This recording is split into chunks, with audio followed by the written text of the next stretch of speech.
Hello world! There comes a day when you realize that the fear never really goes away, that if you really want something, you have to be willing to do it afraid. And maybe this is the only way you ever get to discover your fullest potential. Maybe you just have to dive right in and face the thing that scares you the most. Because in the end, it's not the rejection and the so-called failures that will haunt you. It will be your own potential left unexplored. So maybe you don't need to wait until you overcome your fears to take the first step forward. Maybe you just need to know there's something more important than fear, something greater, something worth fighting for, and maybe overcoming your fears is the least important part of your story anyway. Maybe what matters is that you are scared but still determined, shaky but still standing, afraid but still willing to try. Life becomes infinitely more beautiful when you're not trying to figure anything out at all.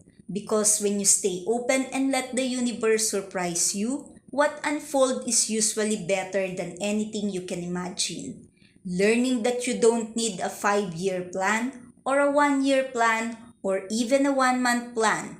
All you need is the tiniest nudge, the softest whisper that guides me forward.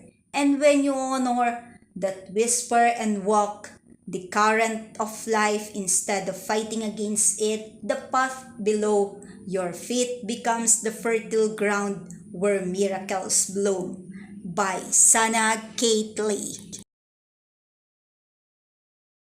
Yes.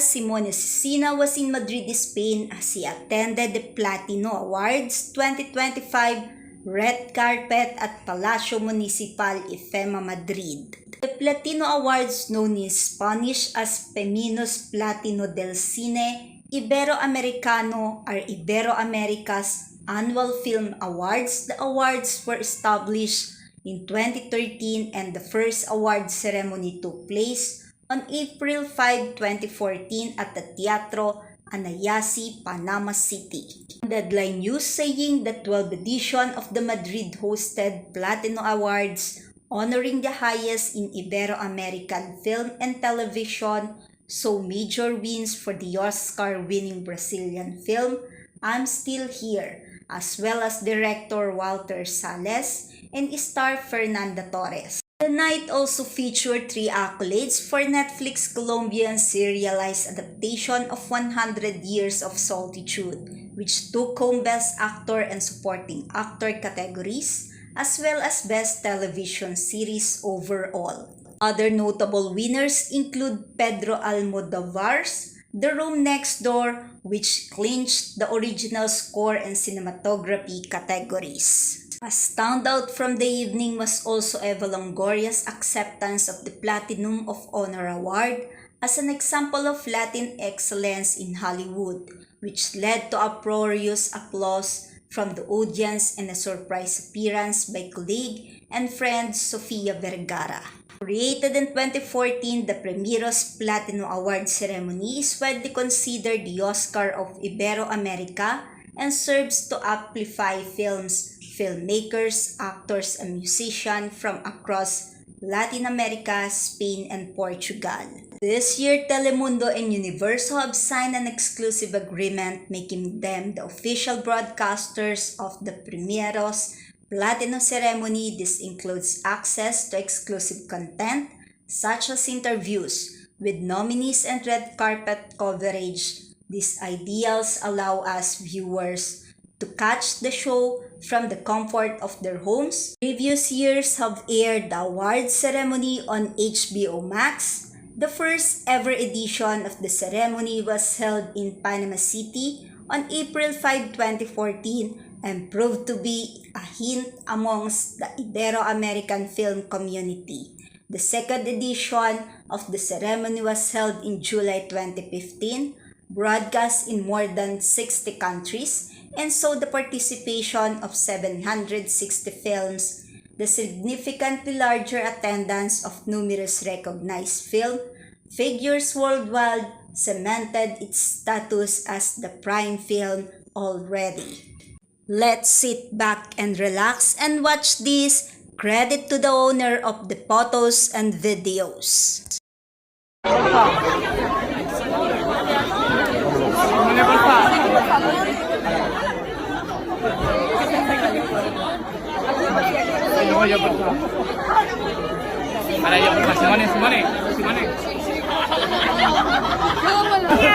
Una foto, eres guapo. Mejor que en la serie.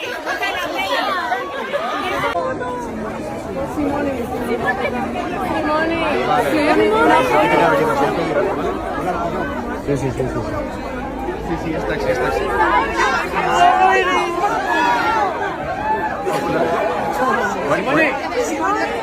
Venga. ¿Qué coño ya que importáis?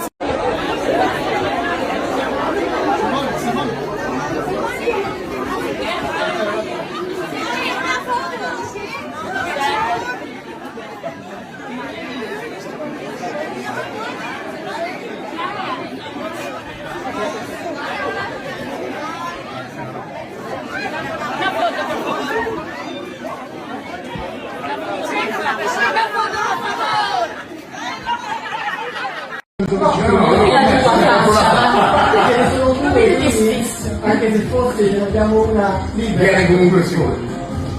Eccoli, questa. Eccoci, eccoci. Davanti a voi entrambi. Giulia.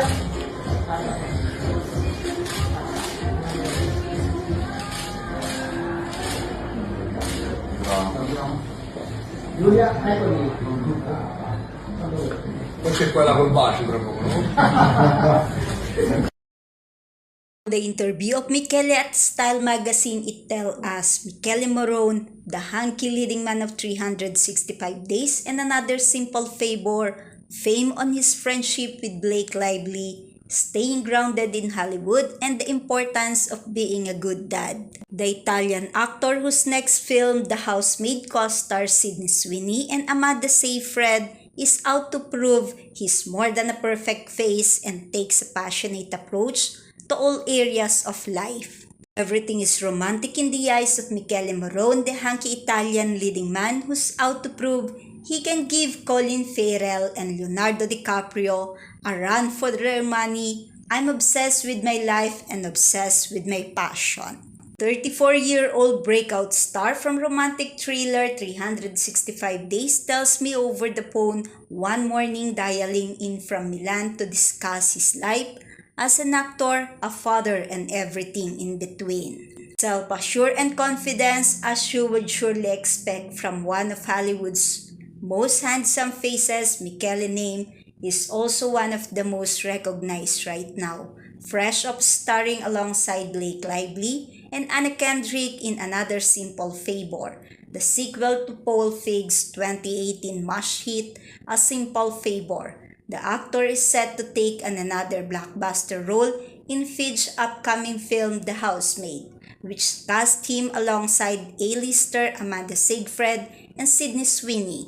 From my point of view, it's a waste to use only one life to do only one thing that you love. Michele says his somewhat unconventional career path so far, from navigating humble beginnings in Puglia to finding fame through films like Subservience with Megan Fox and appearances on the Italian version of Dancing with the Stars.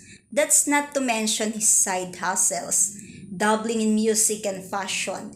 It's not that I'm going to wait until this life to finish my acting career and then in the next life be a singer and then again in the next be a painter. I want to do it all together because I'm drunk on life. My passions are like a drug for me. Riding that high, so to speak, not only transformed Michele into an international heartthrob nearly overnight with 365 days but also took his career to new heights by bringing him face to face with preeminent filmmaking figures like Paul Feig, whom the actor calls one of the most incredible gentlemen I have ever met.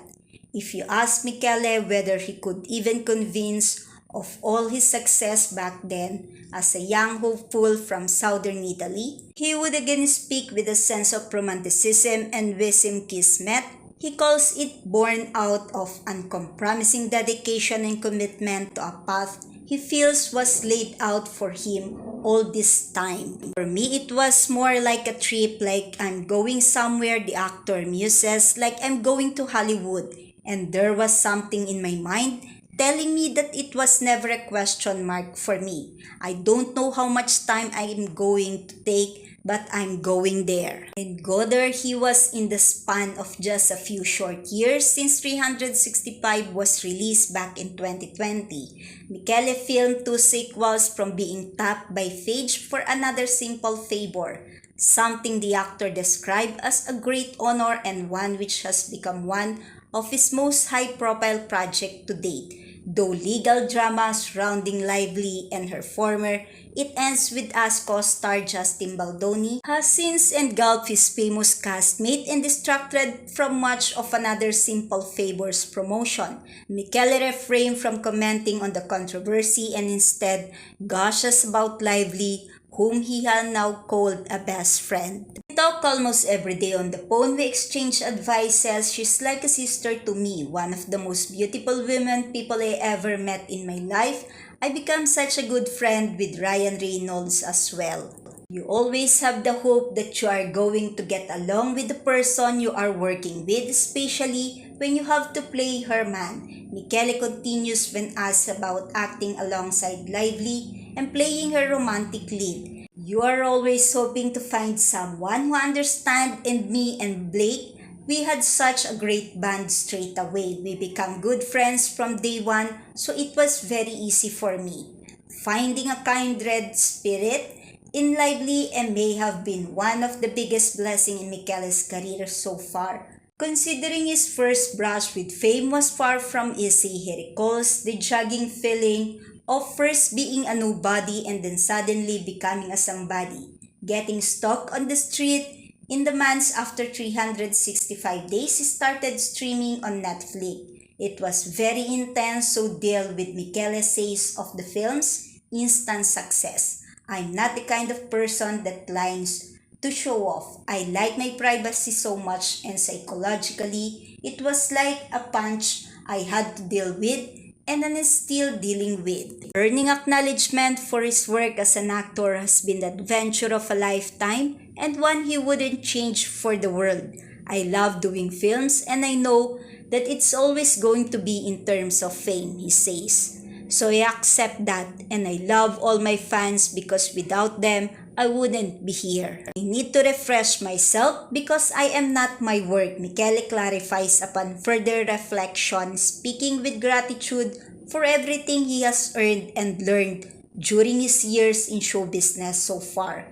It became immediately evident just how transformative fame has been for him personally, a reminder to cherish his own humanity and what matters most to him in this life.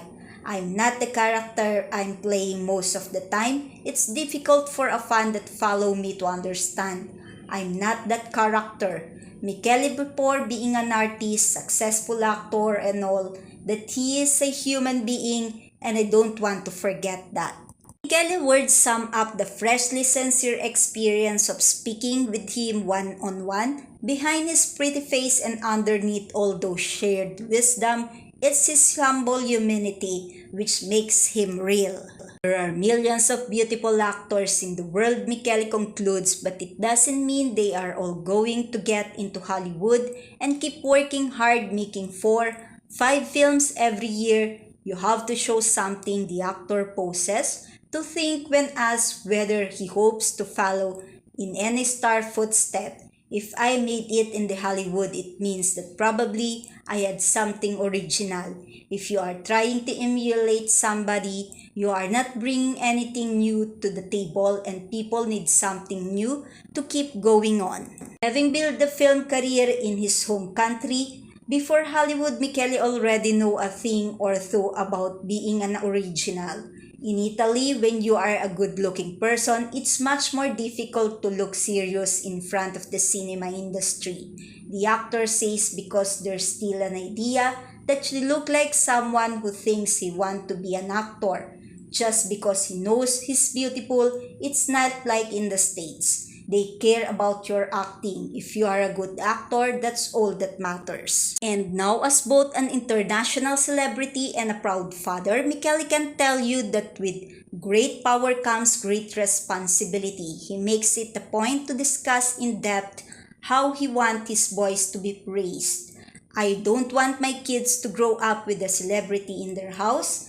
He emphasizes insisting on putting them in normal schools and pushing them to pursue their own passions. Unsurprisingly, his biggest piece of parenting advice is to ensure kids fall in love with whatever they do. If one of my sons come to me and was like, "I want to be a waiter," that's fine to me. Michele added with a chuckle, "But you have to be the best waiter in the world. In 2025, passion is the key to save kids." As to what you have watched, hope you all enjoyed the photos and videos from the red carpet premiere of Another Simple Favor on how beautiful the camaraderie of the whole cast that complete the team. Credit to the owner of the photos and videos.